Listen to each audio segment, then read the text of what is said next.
Hey guys, welcome back to another Eat to Live recipe test. John here. Today I'm going to be doing the black bean and butternut squash chili. I'm really excited about this. I love beans and I love squash. Although I've only really started eating squash within this last month, but I've loved it so far. The only variation I'm going to do to this recipe, this is from the Eat to Live cookbook on page 175. The only variation I'm going to do to it is I've got some cooked beans here, but they are, it's like a 13 bean medley, and it just came in a pack, like a soup mix sort of. I had some black beans as well, but I had some of this I'd like to use up, so yeah, I'm using a 13 bean medley instead of black beans. Other than that, everything's the same. So really easy recipe today. Just need some onions. I've got a couple of onions here, some cloves of garlic,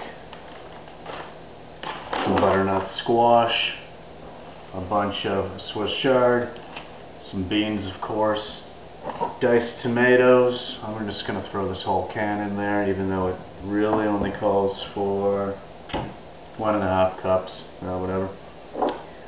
Some chili powder, some ground cumin, and that's about it. And just make sure I'm not missing anything. No, so very easy recipe. All I'm going to do is just throw all this stuff together except for the Swiss chard. I'm going to leave that out. Let this other stuff cook up for about, vegetable broth. I did leave something out, the key component, the actual liquid vegetable broth.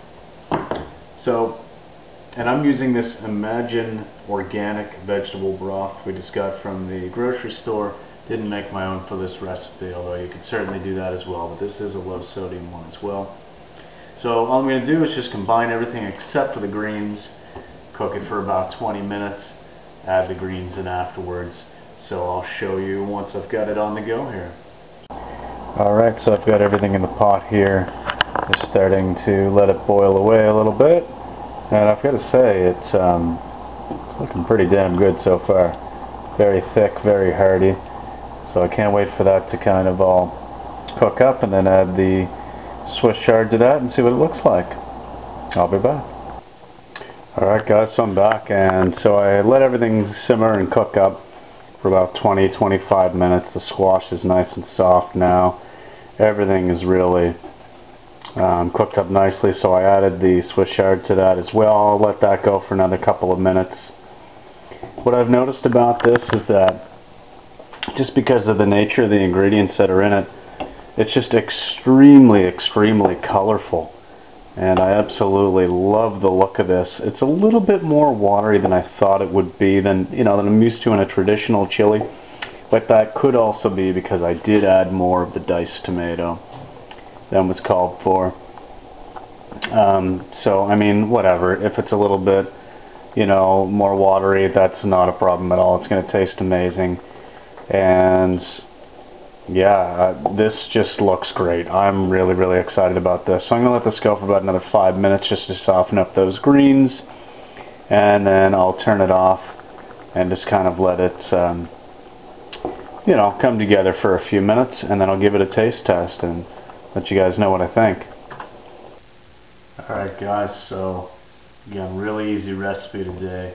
The black bean and butternut squash chili, but I did use a 13 bean medley.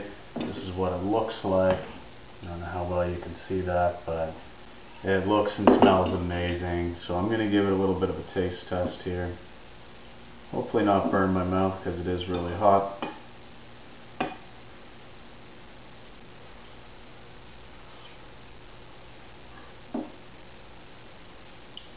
Oh, it's a nice flavor.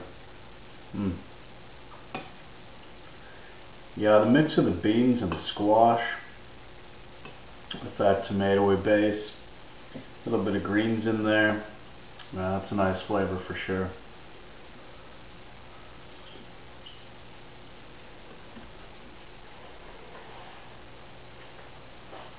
And it's hot.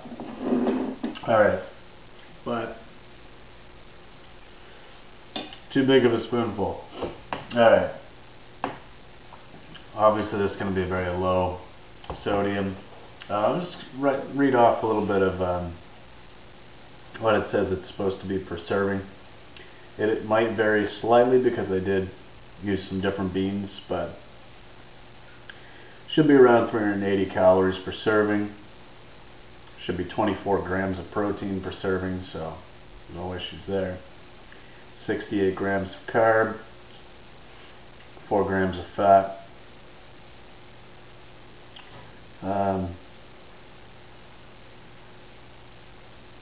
Sodium, 177 milligrams.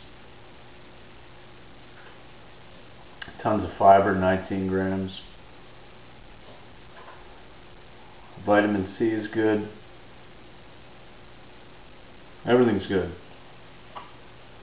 And yeah, I mean, it's going to be something really quick and easy to take to work. So overall, I'm very impressed with it, and I'm going to take this to work with me for my lunches throughout the week. And I don't think it really cost all that much to make. I used maybe half of a butternut squash. The other ingredients are just very basic stuff. I mean, it maybe cost me $10 to make this, but probably less than that. And this is supposed to be 5 servings, so it was probably more like $6 or $7. And I'll get, with this plus what's left, I'll get at least like 3 or 4 days out of it for work. I'm just taking it to lunch, so yeah, that's pretty good. And anyways, I'll just wrap it up there. Thanks for watching, guys. If you enjoy this video, please give it a thumbs up, leave your comments below.